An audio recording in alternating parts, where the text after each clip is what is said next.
Price the Lord. കർത്താവിന്റെ അതിപരിശുദ്ധമായ നാമം വാഴ്ത്തപ്പെടട്ടെ. ഈ നല്ല സമയത്ത് ഓർത്ത് ദൈവത്തെ സ്തുതിക്കുകയും വാഴ്ത്തുകയും ചെയ്യുന്നു. വിവിധ സ്ഥലങ്ങളിൽ രാജ്യങ്ങളുമൊക്കെയുമായിരുന്ന ദൈവത്തിനെ കേൾക്കുന്ന എല്ലാ പ്രിയപ്പെട്ടവർക്കും കർത്താവായ യേശുക്രിസ്തുവിന്റെ വിലയേറിയ നാമത്തിൽ എന്റെ സ്നേഹവന്ദനത്തെ അറിയിക്കുന്നു. അല്പസമയത്തെ ദൈവത്തിന്റെ ചിന്തയ്ക്കായി ഒരു ദൈവത്തിന്റെ ഭാഗം വായിക്കുന്നു. ഉൽപ്പത്തി പുസ്തകം 17-ാം അധ്യായം 4-5 വാക്യങ്ങൾ. എനിക്ക് നിന്നോട് ഒരു നിയമമുണ്ട്, നീ ബഹുജാതികൾക്ക് പിതാവാകും.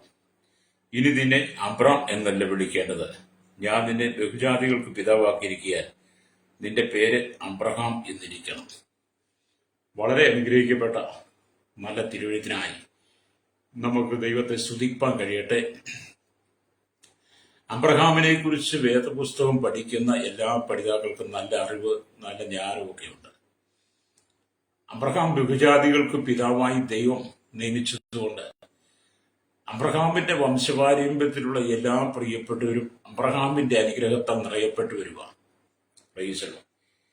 നാം വായിച്ച ദൈവത്തിന്റെ ഭാഗത്ത് ഇനി നിന്നെ അബ്രാം എന്നല്ല വിളിക്കേണ്ടത്, ഞാൻ നിന്നെ ബഹുജാതികൾക്ക് പിതാവാക്കിയിരിക്കാൻ നിന്റെ പേർ അബ്രഹാം എന്നിരിക്കണം എന്ന് കർത്താവ് പറയുക. അബ്രഹാമിന്റെ പേര് മാറ്റുകയാണ്. ഉൽപ്പത്തി പുസ്തകം 17-ാം അധ്യായം അതിന്റെ 1 തൊട്ട് വാക്യങ്ങൾ വായിക്കുമ്പോൾ സർവശക്തനായ ദൈവം അബ്രഹാമിന് വീണ്ടും പ്രത്യക്ഷമാകുകയാണ്. അവിടെ ഇങ്ങനെ എഴുതിയിരിക്കുന്നു, അബ്രഹാമിന് 99 വയസ്സായപ്പോൾ യഹോവ അബ്രഹാമിന് പ്രത്യക്ഷനായി അവനോട്, ഞാൻ സർവശക്തിയുള്ള ദൈവമാകുന്നു. അപ്പൊ നമ്മുടെ ദൈവം ആരാണ്? സർവശക്തിയുള്ള ദൈവമാണ്. എന്നിട്ട് ദൈവം പറയാണ്, നീ എന്റെ മുമ്പാകെ നടന്ന് നിഷ്കളങ്കനായിരിക്കാം, എനിക്കും നിനക്കും മധ്യേ ഞാൻ എന്റെ നിയമം സ്ഥാപിക്കും, നിന്നെ അധികമായി വർദ്ധിപ്പിക്കും എന്നരുളി ചെയ്തു. അപ്പോൾ അബ്രഹാം സാഷ്ടാംഗം വീണ് ദൈവം അവനോട് അരുളി ചെയ്തെന്നാൽ ആണ് പിന്നെ നമ്മൾ വായിച്ച വചനം, എനിക്ക് നിന്നോട് ഒരു നിയമമുണ്ട്, നീ ബഹുജാതികൾക്ക് പിതാവാകും. അതുകൊണ്ട് നിന്റെ പേര് മാറ്റുക. ഇതുവരെ നിന്റെ വീട്ടിൽ നിന്റെ അപ്പനും അമ്മയും നിന്റെ സഹോദരങ്ങളൊക്കെ വിളിച്ച പേര് അബ്രാം എന്നാണ്. എന്നാൽ ഞാൻ നിന്നെ ബഹുജാതികൾക്ക് പിതാവാക്കുന്നത് കൊണ്ട് ഇനി നിന്നെ അബ്രാം എന്നല്ല വിളിക്കുന്നത്, അബ്രഹാം എന്ന് വിളിക്കുമെന്ന് യഹോവയായ ദൈവം അബ്രഹാമിനൊരു ഉറപ്പ് കൊടുക്കുക, ഒരു നിയമം ഉറപ്പിച്ചു കൊടുക്കുകയാണ്. അപ്പോൾ തന്നെ അബ്രഹാം 75-ാമത്തെ വയസ്സിൽ കേട്ട വാഗ്ദത്തം, ഞാൻ നിനക്ക് തലമുറയെ തരുവുള്ള വാഗ്ദത്തം ഈ ഉൽപ്പത്തി പുസ്തകം 17-ാം അധ്യായത്തിൽ ഒന്ന് പുതുക്കി കൊടുക്കുന്നവരുണ്ട്. അല്ലേരിയ ഈ സമയത്ത് അബ്രഹാമിന് 99 വയസ്സാണ്. അബ്രഹാം ദൈവവിളി കേട്ട് ഇറങ്ങുമ്പോൾ അബ്രഹാമിന് 75 വയസ്സാണ്. നീണ്ട 24 വർഷത്തെ യാത്രയ്ക്ക് ഒടുവിലായിട്ട് ദൈവം വീണ്ടും അബ്രഹാമിന് പ്രത്യക്ഷനാകുന്ന സർവശക്തിയുള്ള ദൈവമായിട്ടാണ്. വേദപുസ്തകത്തിലെ വിശുദ്ധന്മാരിൽ അതിശ്രേഷ്ഠനാണ് അബ്രഹാം എന്ന് പറയുന്നത്. അപ്പൊ അബ്രഹാമിനെ കുറിച്ച് നാം വായിക്കുകയും പഠിക്കുകയും ചെയ്യുമ്പോൾ അബ്രഹാമിന്റെ വിശ്വാസം നമ്മളിൽ വരണമെന്ന് ദൈവാത്മാവ് ആഗ്രഹിക്കുക. സ്തോത്രം. കൽദയ പട്ടണമായിരിക്കുന്ന ഊരിൽ നിന്ന് അബ്രഹാമിനെ ആണ് ദൈവം വിളിച്ചു വേർതിരിക്കുന്നത്.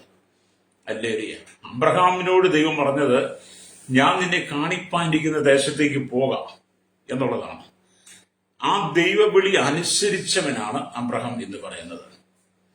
ദൈവം ഒരു അലരിയ വാഗ്ദത്തം കൊടുത്തു കഴിഞ്ഞപ്പോൾ അതെന്തിനാണ് കർത്താവേ, അതെന്തിനാണ് അങ്ങനെ ചെയ്യുന്നത് എന്നൊന്നും പറയാതെ, എനിക്ക് എന്റെ ദേശമുണ്ട്, എന്റെ രാജ്യമുണ്ട്, എന്റെ മാതൃരാജ്യമുണ്ട്, അതുകൊണ്ട് ഞാൻ എന്റെ മാതൃരാജ്യം വിട്ട് എങ്ങോട്ടും വരത്തില്ല, എന്റെ അപ്പനെയും അമ്മയും സഹോദരങ്ങളെ വിട്ട് ഞാൻ വരത്തില്ല എന്നൊരു ഒഴിവ് കഴിവ് തട്ടാമുട്ടി പറയാതെ ദൈവവിളി കേട്ട് പുറപ്പെടുക അബ്രഹാം. പിന്നെ കൂട്ടത്തിൽ അപ്പനും സഹോദരങ്ങളും ഒക്കെ പോകുന്നുള്ള യാഥാർത്ഥ്യമാണ്. പക്ഷെ ദൈവവിളി ആർക്കാണ്? അബ്രഹാമിന്. അപ്പൊ ഇന്ന് ഞാൻ പറയട്ടെ, പാരമ്പര്യം വിട്ടു പോരുകയില്ല. ഞങ്ങൾ പാരമ്പര്യമായിട്ട് അങ്ങനെയുള്ളവരാണ്, ഇങ്ങനെയുള്ളവരാണ്, ഞങ്ങൾക്ക് പാരമ്പര്യമായി സഭയുണ്ട്, ഞങ്ങളുടെ പാരമ്പര്യ സഭ, ഞങ്ങളുടെ മാതൃസഭ എന്നൊക്കെ പറഞ്ഞു നിൽക്കുന്ന വ്യക്തിയോട് ഞാൻ പറയട്ടെ, അബ്രഹാമിന് ഇതൊക്കെ ഉണ്ടായിരുന്നു. എന്നാൽ ദൈവവിളി തന്റെ മേൽ വന്നു കഴിഞ്ഞപ്പോൾ, സർവശക്തനായ ദൈവം തനിക്ക് പ്രത്യക്ഷമായി കഴിഞ്ഞപ്പോൾ, അബ്രഹാം ദൈവത്തിന്റെ പാദപീഠത്തിന് സാഷ്ടാംഗം വീണ് നമസ്കരിച്ച് ആ ദൈവവിളി ഏറ്റെടുത്തു. തന്റെ പാരമ്പര്യമൊക്കെ വിട്ടു. അതുകൊണ്ട് ഇന്ന് പാരമ്പര്യം പറഞ്ഞ് മാതൃസഭയൊക്കെ പറഞ്ഞു നിൽക്കുന്നവരോട് പറയട്ടെ, നിന്റെ മാതൃസഭ നിന്റെ പാരമ്പര്യത്തിൽ നീ വിട്ടുപോകുന്ന പഴയതിനെ നീ ഇനി പിന്തുടർന്നാൽ നിന്റെ ജീവിതത്തിനകത്ത് അനുഗ്രഹം പ്രാപിക്കാൻ കഴിയില്ലെന്നുള്ളതാണ്. അതുകൊണ്ട് അബ്രഹാമിനെ പോലെ വിശ്വാസം വർദ്ധിക്കണം, അബ്രഹാമിനെ പോലെ സമർപ്പണം ഉണ്ടായിരിക്കണം. ദൈവവിളി അനുസരിക്കുവാനുള്ള ഒരു നല്ല മനോഭാവമാണ് ആവശ്യം. ലേറിയ ഇവിടെ നാം ചിന്തിക്കുന്ന അതിവിശുദ്ധനായ വ്യക്തിയാണ് അബ്രഹാം. അവന്റെ പിതാവ് അവന് അബ്രാം എന്ന പേര് ചാർത്തി. അവന്റെ പിതാവ് സ്തോത്രം, അവന് അബ്രഹാം അബ്രാം എന്നൊരു പേരാ കൊടുത്തേ. അബ്രാം എന്നൊരു അത്യുന്നതനായ പിതാവ് എന്നാണ് അർത്ഥം. അബ്രാം എന്ന പേരിന് അത്യുന്നതനായ പിതാവ് എന്നാണ് അർത്ഥം. അത് അവന്റെ പിതാവ് നൽകിയ പേരാണ്. എന്നാൽ കർത്താവ് ആ പേര് മാറ്റി. നമ്മുടെ കർത്താവ് യഹോവയായ ദൈവം അബ്രാം എന്നുള്ള പേര് മാറ്റിയിട്ട് സ്തോത്രം അനേക ജാതികൾക്ക് എന്ന് പറഞ്ഞ ബഹുജാതികൾക്ക് നീ പിതാവാകും എന്നർത്ഥം വരുന്ന അബ്രഹാം എന്നാക്കി. ലേലിയ. അപ്പം അബ്രഹാം എന്ന് പറഞ്ഞാൽ ബഹുജാതികൾക്ക് പിതാവ്. ലേലിയ. അപ്പൊ ആദ്യമായി പേരിന്റെ മാറ്റം വന്നത് അബ്രഹാമിലാണ്. അബ്രാം എന്നുള്ളത് അബ്രഹാം. ആദ്യ പേരുമാറ്റം നടന്നത് ഈ വ്യക്തിയിലാണ്. ആദ്യമായി പേര് മാറ്റിയത് യഹോവയായ ദൈവമാണ്. അബ്രാമത്തിന്റെ പേര് അബ്രഹാം എന്നാക്കി. നമുക്ക് എന്താണ് ഇതിൽ നിന്ന് പഠിക്കുവാനുള്ളത്? നമുക്ക് എന്താണ് ഇതിൽ ചിന്തിക്കുവാനുള്ളത്? അബ്രഹാമിനെ എന്താണ് നമ്മൾ അനുസരിക്കാനുള്ളത്, അനുഗമിക്കുവാനുള്ളത്? സ്തോത്രം. ഇതിനകത്ത് വലിയ തലപുകഞ്ഞ് ചിന്തിക്കേണ്ട കാര്യങ്ങളൊന്നുമില്ല. ഒരു ജാതീയ പശ്ചാത്തലത്തിൽ അബ്രഹാമിന്റെ കുടുംബ പാരമ്പര്യം നിങ്ങൾക്കറിയാം. തന്റെ അപ്പനോടൊപ്പം വിഗ്രഹങ്ങളെ ഉണ്ടാക്കി പണിത് വിറ്റും നടന്നും ആമേൻ തിന്നും കുടിച്ചും പോകുന്ന കാലഘട്ടമാണ്. സ്തോത്രം. അതിനിടയിൽ നിന്നാണ് ദൈവം അബ്രഹാമിനെ വിളിച്ചു വേർതിരിക്കുന്നത്. അപ്പൊ ആ ദൈവവിളി കേട്ട് അനുസരിക്കുവാൻ തയ്യാറായ, യഹോവയായ ദൈവത്തെ അനുഗമിക്കാൻ തയ്യാറായ, സകലവും വിട്ട് പുറപ്പെടാൻ തയ്യാറായ നല്ല മനസ്സിന്റെ ഉടമയാണ് ഈ അബ്രാം എന്ന് പറയുന്ന അബ്രഹാം. അല്ലേലിയ. അപ്പം ദൈവത്തിന്റെ വിളി അനുസരിക്കുന്നവരെയാണ് ദൈവം അനുഗ്രഹിക്കുന്നത്. ദൈവവിളി കേട്ട് ഇറങ്ങി പുറപ്പെടാൻ സമർപ്പണത്തോടെ കർത്താവിന്റെ കരങ്ങളിൽ ഏൽപ്പിച്ച് പുറപ്പെടുന്നവരെ, അതനുസരിക്കുന്നവരെ ദൈവം അനുഗ്രഹിക്കും. പ്രൈസ്. അപ്പം ദൈവവിളി അനുസരിക്കാത്തവരാണ് ഇന്നും അനുഗ്രഹിക്കപ്പെടാൻ കഴിയാതെ കിടക്കുന്നത്. അനുസരിച്ചാൽ അനുഗ്രഹം എന്നുള്ളതാണ്, മറുതടിച്ച ശാപമാണ്. പ്രൈസ്.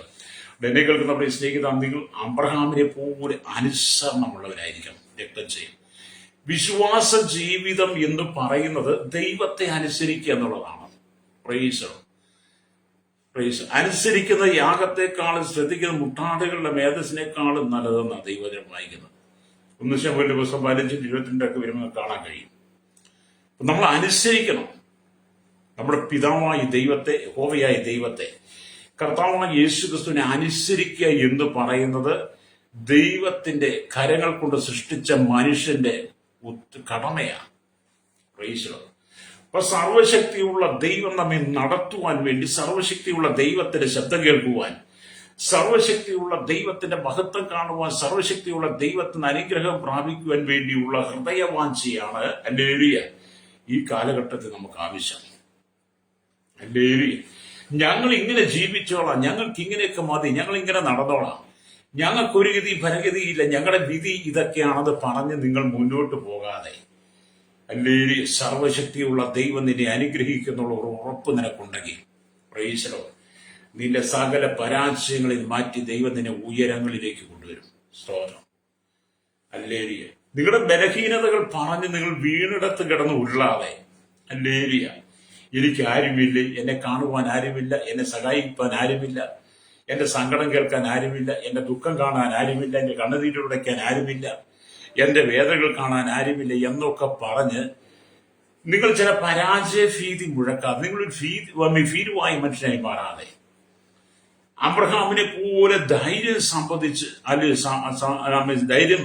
സംഭരിച്ച് നിങ്ങൾ ദൈവവിളിക്ക് നിങ്ങളെ ഒരുക്കണം. രക്തം ചെയ്യും.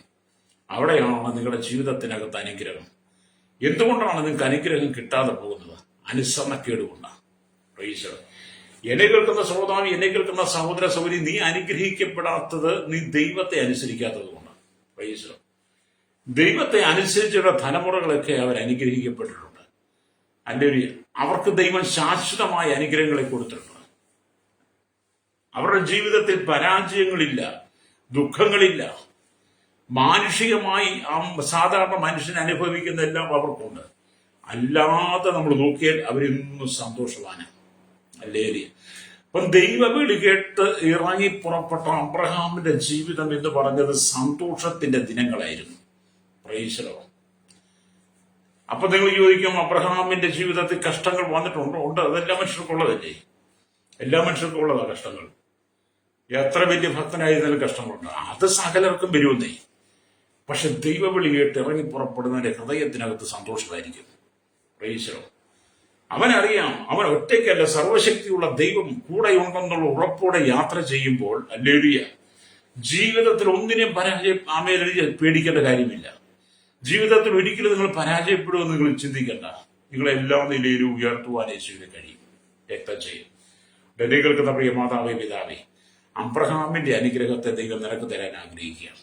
Price the Lord. അപ്പൊ നമ്മൾ ദൈവവചനം വായിക്കുമ്പോൾ, ഹല്ലേലൂയ, 3 പൂർവ്വപിതാക്കന്മാരിൽ ഒന്നാമനാണ് അബ്രഹാം. നമ്മൾ ചരിച്ച് വേദഭാഗങ്ങളൊക്കെ വായിക്കാൻ കാണാൻ കഴിയും. ഹല്ലേലൂയ. ഇന്ന് യഹൂദന്മാരും അബ്രഹാമിനെ ഞങ്ങളുടെ പിതാവ്, പ്രവാചകൻ, അല്ലെങ്കിൽ എബ്രായ വംശത്തിന്റെ സ്ഥാപകൻ എന്നൊക്കെ പറഞ്ഞ് മഹത്വപ്പെടുത്തുക. ഹല്ലേലൂയ. എന്ന് പറഞ്ഞാൽ 3 വംശങ്ങൾക്ക് പൂർവ്വപിതാക്കന്മാരായി അബ്രഹാമിനെ ഉയർത്തിക്കൊണ്ടിരിക്കുക. ഒന്നെങ്ങനെയാണ്? യഹൂദന്മാർക്ക് അബ്രഹാമിനെ ഞങ്ങളുടെ പിതാവ്, പ്രവാചകൻ, എബ്രായ വംശത്തിന്റെ സ്ഥാപകൻ എന്നൊക്കെ പറഞ്ഞ് മഹത്വപ്പെടുന്നു. എന്നാൽ ഇസ്രായേലിനെ സംബന്ധിച്ച് നോക്കുമ്പോൾ അവർ ഇബ്രാഹിം നബി എന്ന് പറഞ്ഞവനെ പുകഴ്ത്തുക. സ്തോത്രം. അങ്ങനെ അവരും അബ്രഹാമിനെ കുറിച്ചാണ് പറയുന്നത്. ഞങ്ങളുടെ ഇബ്രാഹിമാണ്, നബിയാണെന്നൊക്കെ അവർ പറയുക. അല്ലേ? പുതിയ നിയമത്തിലെ ക്രൈസ്തവരും അവരെ പ്രധാന വ്യക്തിയായി കരുതുന്നു. അപ്പം പുതിയ നിയമത്തിലേക്ക് വരുമ്പോൾ പുതിയ നിയമ വിശ്വാസികളും അബ്രഹാമിനെ ബഹുജാതികൾക്ക് പിതാവായി, വിശ്വാസികളുടെ പിതാവായിട്ട് അവരും സ്ഥാനം കൊടുക്കുക. അങ്ങനെ അബ്രഹാം എന്ത് ചെയ്യുന്നു? ഇങ്ങനെയുള്ള 3 വിഭാഗങ്ങൾക്കും അല്ലെങ്കിൽ അതിശ്രേഷ്ഠനായിട്ട്, അല്ലെങ്കിൽ പിതാവായിട്ട് തന്നെ തുടരുക.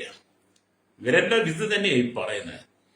അതിന്റെ നടുവിലാണ് വീണ്ടെടുക്കപ്പെട്ട ദൈവമക്കൾക്ക്, വീണ്ടെടുക്കപ്പെട്ട ദൈവജനത്തിന് ആമേൻ ദൈവമായ കർത്താവായ യേശുക്രിസ്തു അബ്രഹാമിന്റെ വിശ്വാസത്തെ നമുക്ക് കാണിച്ചു തന്ന്, അബ്രഹാമിന്റെ അനുസരണത്തെ കാണിച്ചു തന്ന്, അബ്രഹാമിന്റെ സമർപ്പണത്തെ കാണിച്ചു തന്ന്, അല്ലെങ്കിൽ ദൈവം നമ്മെ ആ പാതയിലൂടെ നടത്തുവാൻ ആഗ്രഹിക്കുന്നത്. അബ്രഹാം എന്ന് പറയുന്ന വ്യക്തിക്ക് ഒരു ആത്മനിയോഗമുണ്ടായിരുന്നു. സ്തോത്രം. വലിയൊരു ദൗത്യമുണ്ടായിരുന്നു. തനിക്ക് നല്ലൊരു സമർപ്പണം ഉണ്ടായിരുന്നു.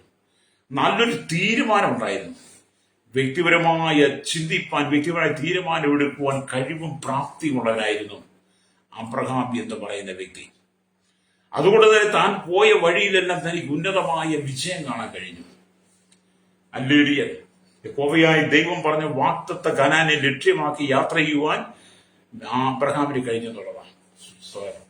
എന്നെ കേൾക്കുന്ന ശ്രോതാവേ, ഈ ദൈവത്തിന്റെ ആത്മാവ് നിങ്ങളോട് പറയുന്നത്, ദൈവം നിനക്കൊരു വാഗ്ദത്തം തന്നാൽ, ദൈവം നിനക്കൊരു ആലോചന തന്നാൽ, ആ വാഗ്ദത്തത്തെ നോക്കി, ആലോചനയെ നോക്കി അതിന്റെ പൂർത്തീകരണം വരെ നീ യാത്ര ചെയ്യണം. അതിനിടയിൽ നീ പിറുപിറുക്കരുത്.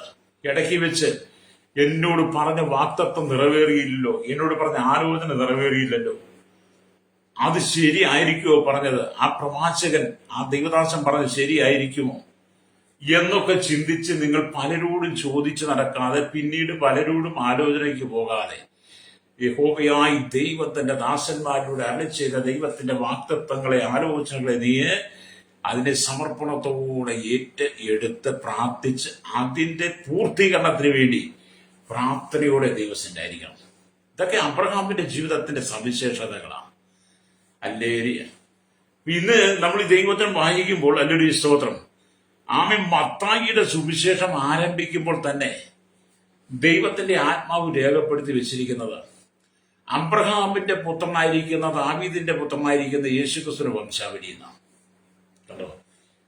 ബഹുജാതികൾക്ക് പിതാവായി തെരഞ്ഞെടുക്കപ്പെട്ട അബ്രഹാമിനെ പുതിയ നിയമത്തിലേക്ക് വരുമ്പോൾ, വംശാവലി വരുമ്പോൾ അബ്രഹാമിന്റെ പേര് കൊണ്ട് ഒന്നാമത് നിർത്തിയിരിക്കുക.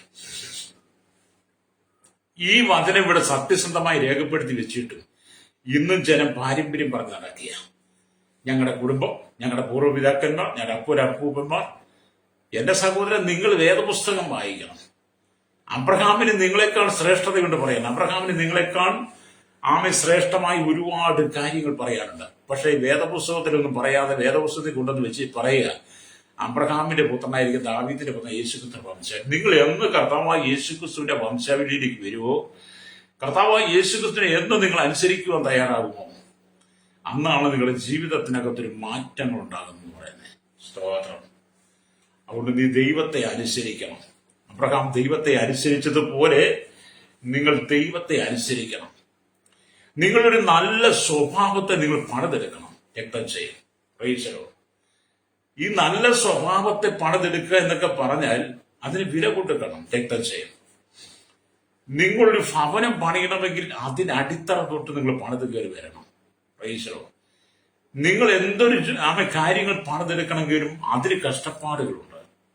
അതിന് മുമ്പിൽ ദുഃഖങ്ങളുണ്ട്, വേദനകളുണ്ട്, നൊമ്പരങ്ങളൊക്കെ ഉണ്ട്.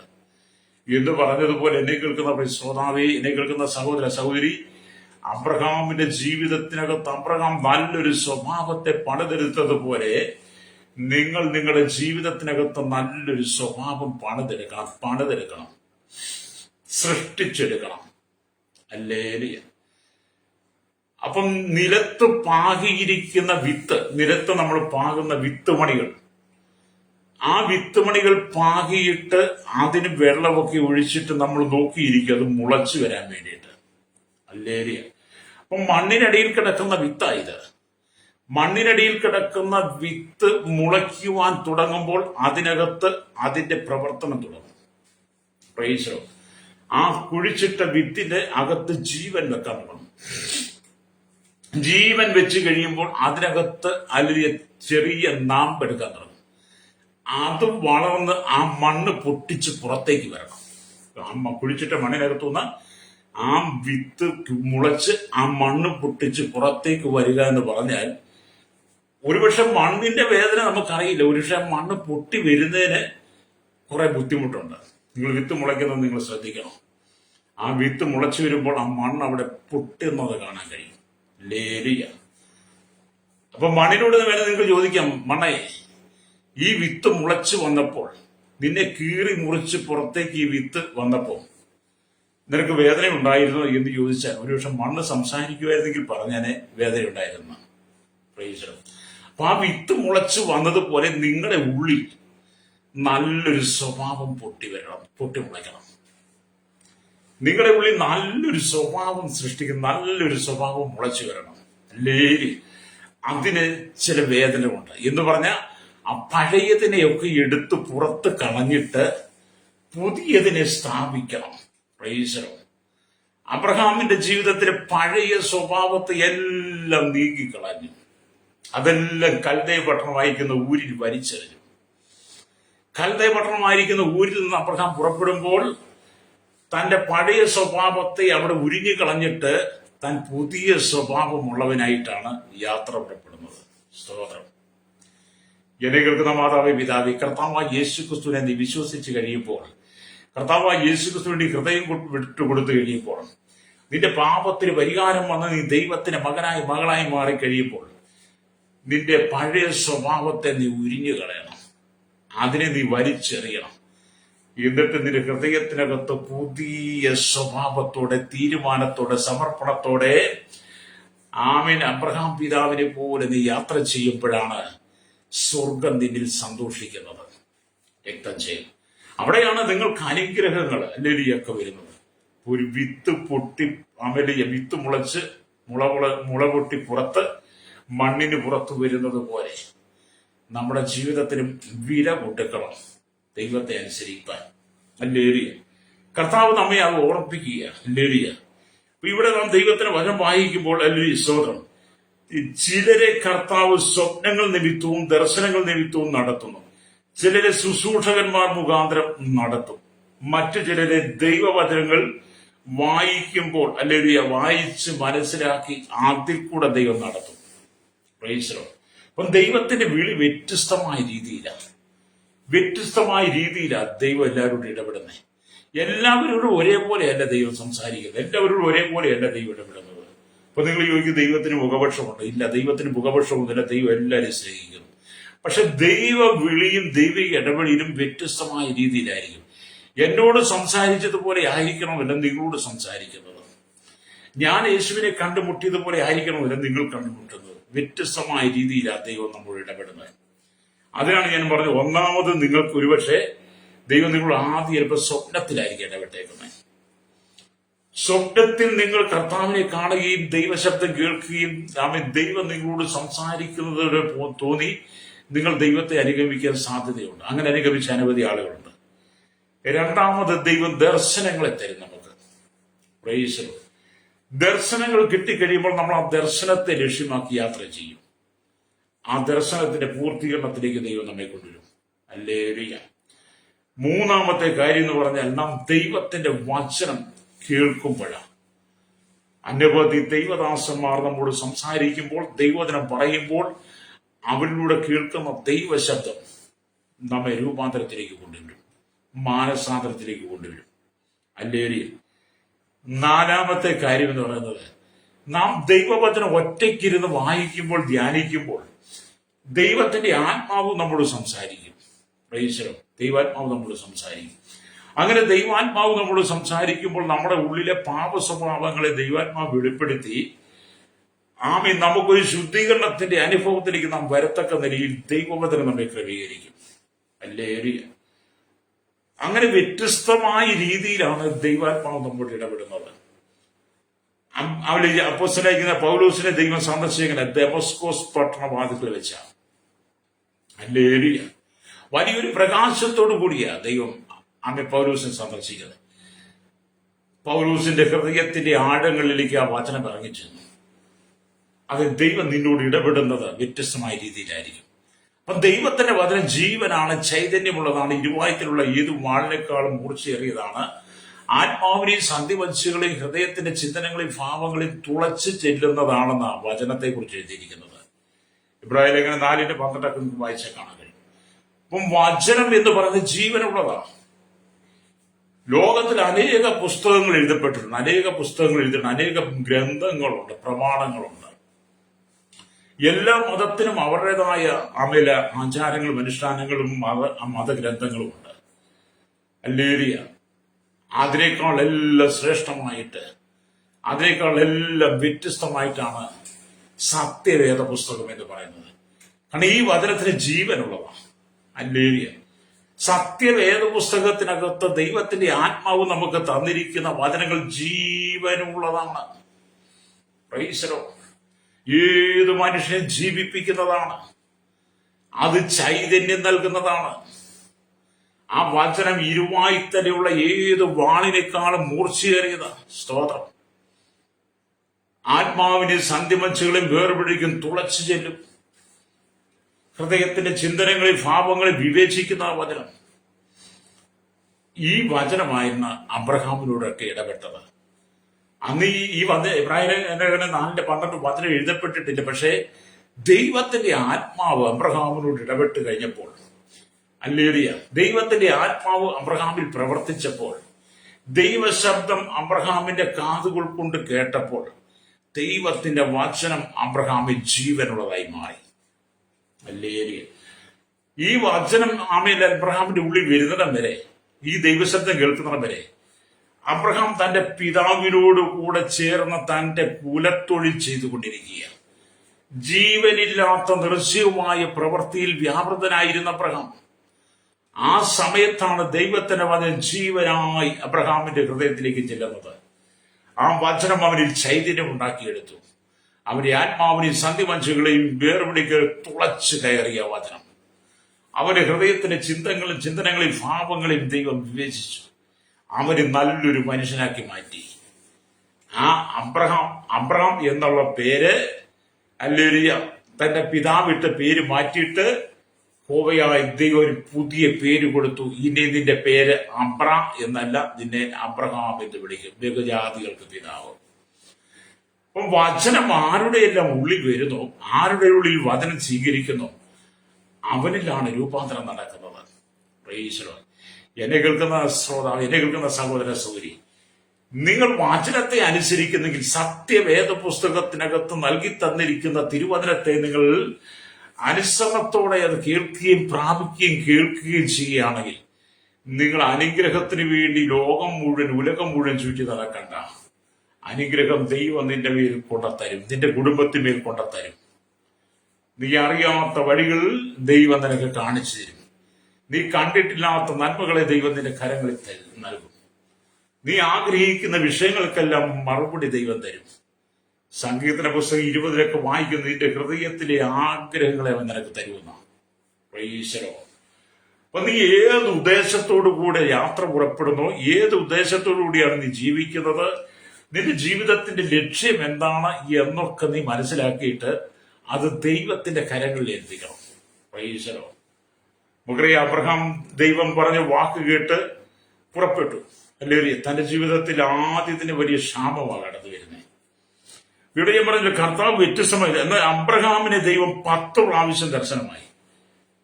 ഓരോരുത്തർക്ക് ഞാൻ പറഞ്ഞു, ചിലർക്ക് സ്വപ്നത്തിലൂടെ, ചിലർക്ക് ദർശനത്തിലൂടെ, ചിലർക്ക് ശുശ്രൂഷ മുഖാന്തരം, ചില ദൈവചനം വായിക്കുമ്പോൾ.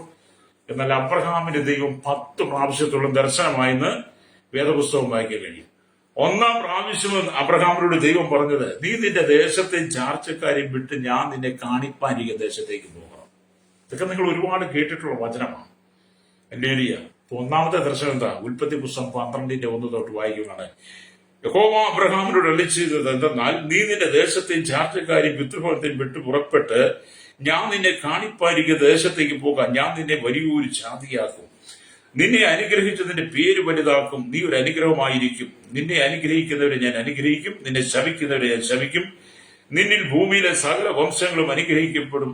യഹോവ തന്നോട് കൽപ്പിച്ചതുപോലെ അബ്രഹാം പുറപ്പെട്ടു. വലിയൊരു വാഗ്ദത്തമാണ്.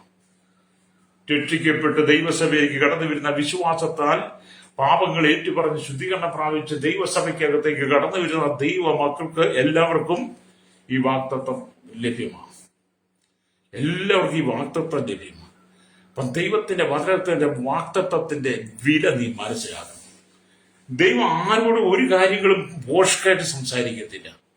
ദൈവം ആരോടും ഒരു കാര്യങ്ങളും വെറുതെ പറയത്തില്ല, നുണ പറയത്തില്ല, ഭോഷ്ക്ക് പറയത്തില്ല. അല്ലേ, നമ്മുടെ കർത്താവ് വിശുദ്ധനാണ്, പരിശുദ്ധനാണ്. കർത്താവ് പറയുന്ന വാക്കുകൾ, വാഗ്ദത്തങ്ങൾ അത് പ്രാപിക്കുക തന്നെ ചെയ്യും. Price the Lord. മനുഷ്യൻ ഫോഷ്ക്ക് പറയും, മനുഷ്യൻ കളവ് പറയും, വഞ്ചന പറയും, ചതിവൊക്കെയുണ്ട്. മനുഷ്യൻ വാക്ക് പറഞ്ഞ് പാലിക്കത്തില്ല. മനുഷ്യൻ പലവിധ വാഗ്ദത്തങ്ങളും പറയും, വാഗ്ദാനങ്ങളും കൊണ്ടുത്തരും, ഒന്നുപോലും പ്രാപിക്കത്തില്ല. അത് നമ്മുടെ ഇവിടുത്തെ രാഷ്ട്രീയക്കാരെ കണ്ടുപിടിച്ചാൽ മതി. രാഷ്ട്രീയക്കാരെ, ഇവിടുത്തെ ചില മതങ്ങളെ കണ്ടുപിടിച്ചാൽ മതി. അവർ ഒരുപാട് വാഗ്ദാനങ്ങളും വാഗ്ദത്തങ്ങളും ഒക്കെ പറഞ്ഞ് നമ്മളെ ചുറ്റി നമ്മെ വശീകരിച്ച് വരും. അത് ഈ വോട്ട് സമയത്താണ്. പക്ഷെ അവർ തെരഞ്ഞെടുക്കപ്പെട്ട് കഴിയുമ്പോൾ അവർ പറഞ്ഞ കാര്യങ്ങളെല്ലാം മറന്ന് പിന്നെ ആ വഴിക്ക് പോലും വരത്തില്ല. അല്ലേല സ്തോത്രം. എന്നെ കേൾക്കുന്ന പ്രശ്നം, നമ്മുടെ കർത്താവ് അങ്ങനെയല്ല. നിന്നോടൊരു വാഗ്ദത്തം പറഞ്ഞാൽ ദൈവം പൂർത്തീകരിക്കും. കഴിഞ്ഞ കാലഘട്ടങ്ങളിൽ ദൈവത്തിന്റെ ആത്മാവ് നിന്നോട് സംസാരിച്ചിട്ടുണ്ടെന്ന് നിനക്ക് ബോധ്യമുണ്ടോ? സ്തോത്രം. എന്നെ കേൾക്കുന്ന മാതാവേ, പിതാവേ, കർത്താവിന്റെ ആത്മാവ് നിന്നോട് സംസാരിച്ചിട്ടുണ്ടെങ്കിൽ, നിനക്ക് ബോധ്യമുണ്ടെങ്കിൽ നീ സ്തോത്രം പറയണം. യേശു നിന്നോട് സംസാരിച്ചു എന്ന് നിനക്ക് ബോധ്യമുണ്ടെങ്കിൽ നീ ദൈവത്തെ സ്തുതിക്കണം. ദൈവത്തിന്റെ വചനത്തിലൂടെ, ദർശനത്തിലൂടെ, ആമി സ്വപ്നത്തിലൂടെ, ദൈവദാസന്മാരിലൂടെ, ദൈവദാസിമാരിലൂടെ, ആമീൻ, ദൈവം നിന്നെ നേരിട്ട് വ്യക്തിപരമായ രീതിയിൽ നിനക്ക് ദർശനങ്ങളും വാഗ്ദത്തങ്ങളും തന്നുവെന്ന് ഉറപ്പുണ്ടെങ്കിൽ, ഹല്ലേലൂയ, നീ ആ വാഗ്ദത്തം പ്രാപിക്കാൻ വേണ്ടി ഒരുക്കമുള്ളവളായിരിക്കണം. Price the Lord. ഈ ലോകത്തിൽ ദൈവം നിന്നെ അനുഗ്രഹിപ്പാൻ ആഗ്രഹിക്കുകയാണ്. ഈ ലോകത്തിൽ വെച്ച് തന്നെ നിന്നെ അനുഗ്രഹിപ്പാൻ ആഗ്രഹിക്കുക.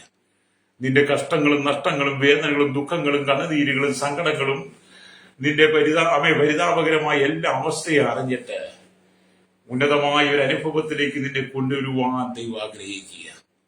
ആകാശത്തിന്റെ കിളിവാതികൾ തുറന്ന് സ്ഥലം പോരാതെ വരുവോളം സ്വർഗത്തിലെ സകല ആത്മീയാനുഗ്രഹത്താലും നിന്നെ നിറച്ച് നിന്റെ തലമുറയും മാനിക്കുവാൻ ദൈവം ആഗ്രഹിക്കുക. ഇന്നലകളിൽ നീ കരഞ്ഞതും കണ്ണുനീർ വാർത്തതും നീ വിഷമിച്ചതുമായ സകലമായ വിഷയങ്ങൾക്ക് യേശു മറുപടി തരാൻ പോവുകയാണ്. നിന്നെ വെറുകയോടെ ദൈവം അയക്കത്തില്ല. നിന്നെ അനാഥനായ ദൈവം അവൻ അയക്കത്തില്ല.